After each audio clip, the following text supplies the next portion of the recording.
AAF commissioned a study looking at the potential impacts of the bill.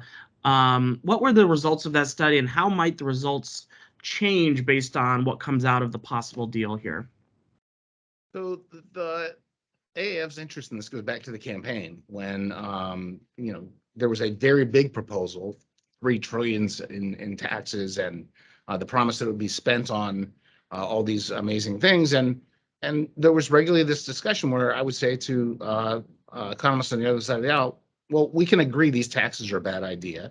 And they'd say, yeah, but we're going to spend it on stuff that's so good, we'll be better off. And so we commissioned a study before the administration took office that just said, okay, go raise the revenue, spend it all on the most productive investments that the literature can identify, and tell me if it's a break-even proposition. And this was done by some folks down at Rice University. We kept our finger off the scale and let them just read the literature and decided what the impacts would be. And what they concluded was it was a negative, right? The bad news from raising taxes slowed growth more than really productive investments.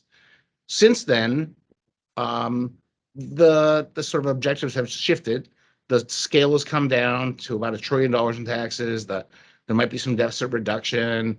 There's no guarantee now that the money's going to anything remotely like the most productive investments. So that side of it's different.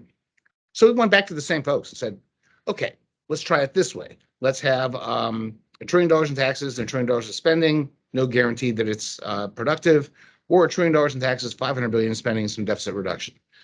Any of those a good idea? Short answer, no.